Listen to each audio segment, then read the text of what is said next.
Eu acho que já devem ter feito isso várias vezes para você, mas eu vi colega meu, o Gracindo Júnior, filho de Paulo grande Gracindo, ator, genial. né? Que o pai era um grande ator, um dos maiores atores desse país, o Paulo Gracindo. E ele, uma vez, conversando, ele disse assim, como foi duro para ele se libertar do pai, que é mais ou menos essa questão, né? Eu sei que é natural, um homem tão representativo como foi teu pai, e ainda é, né, no esporte brasileiro, e, de repente, a comparação é uma chatice, né?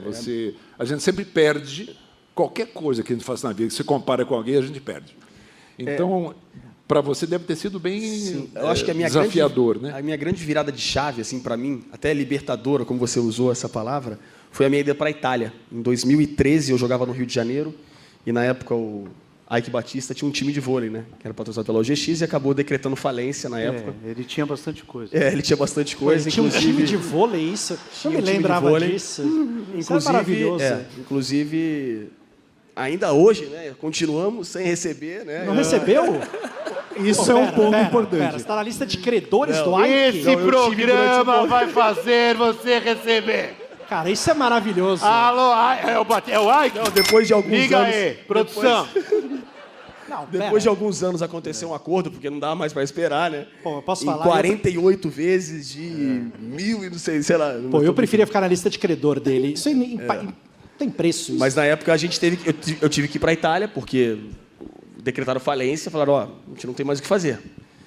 E aí eu fui para a Itália e foi quando realmente eu consegui, entre aspas, me desvencilhar, porque ali você é um estrangeiro, você tem que performar, e não tinha o Bernardinho ali, é o filho do técnico. Ali, você é um estrangeiro, você é um brasileiro que você precisa entregar o resultado. Tem que sair de casa, né? Exatamente, para você realmente... E eu recebi, graças a Deus, as coisas aconteceram de uma maneira muito positiva, e eu recebi muito carinho, e foi quando eu realmente consegui ver que eu também tinha já digamos, e eu já era campeão mundial com a seleção, campeão da Liga Mundial, vice-campeão olímpico, mas mesmo assim ainda tinha né? Parece que não tinha cortado totalmente, né, esse lado com meu pai. Então ali para mim foi assim, foi muito libertador. E aí a minha experiência na Itália, por isso que é tão especial até hoje, Modena, né, onde é a Ferrari. Eu joguei lá por quase 7 temporadas. Então foi muito especial para mim essa minha ida para a Itália, porque realmente foi muito libertador para eu entender que eu tinha conquistado o meu espaço também.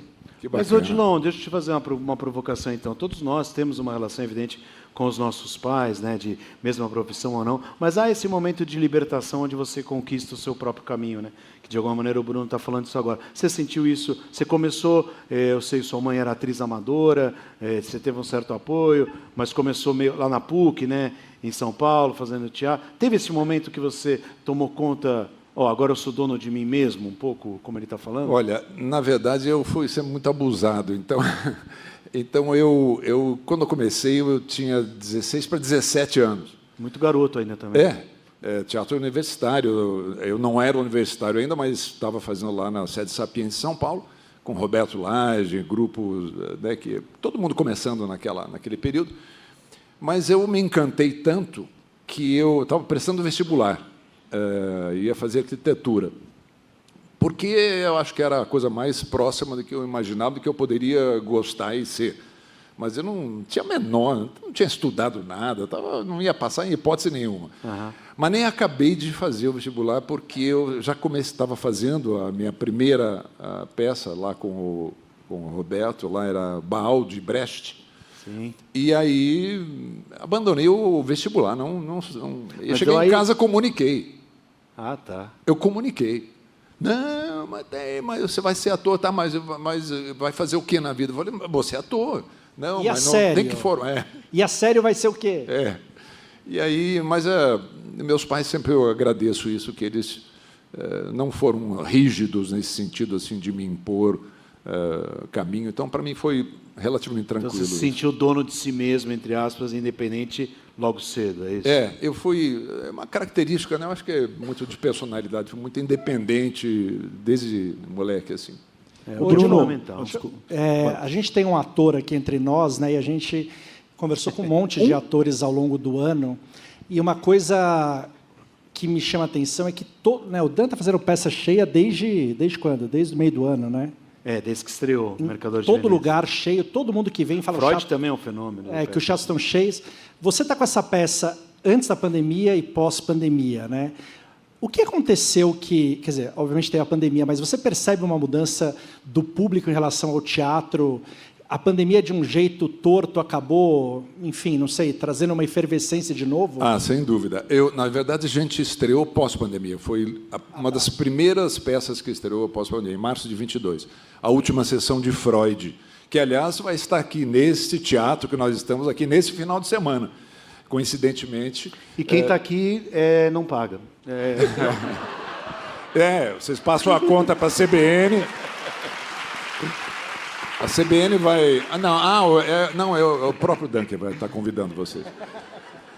Mas, aliás, é a terceira vez que a gente vem, terceiro ano consecutivo, que a gente chega a Campinas, e cada vez que a gente chega, casas lotadas, o público campineiro é muito presente, ele consome cultura de uma maneira impressionante. Tudo torcedor do Guarani, viu? Oi? Tudo torcedor do Guarani. Ele tá louco para se complicar, você percebeu, né? Ele tá louco para se complicar. Ele vai se complicar até o final do programa, com certeza. Eu não vou entrar nessa polêmica. Porque a peça é um encontro do Freud com o C.S. Lewis. Freud, pai da psicanálise, C.S. Lewis, o autor das Crônicas de Nárnia.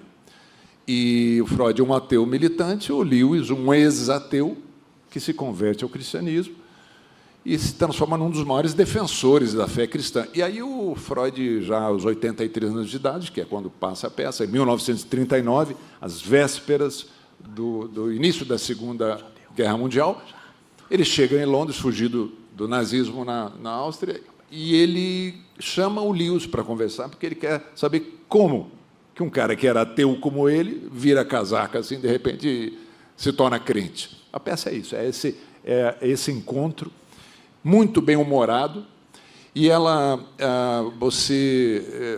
porque é uma linguagem acessível, ela não é um tratado sobre Freud, nem um tratado sobre Lewis, é uma conversa desses dois homens. E eu acho que o teatro pós-pandemia trouxe... acho que a pandemia foi importante nesse sentido para o teatro, todo mundo cansado de tela, todo mundo cansado de imagem, de filme, audiovisual. Então, os teatros começaram a lotar depois da pandemia. E isso foi um movimento que até hoje não parou. As peças estão indo muito bem por todos os lugares. Nós já estamos em cartaz desde 2022, portanto, estamos entrando no 5º ano agora, em 2026. Mais de 170 mil pessoas já viram o espetáculo. Caramba. Mais de 360 apresentações. Então, esse é um momento muito próspero para o teatro brasileiro.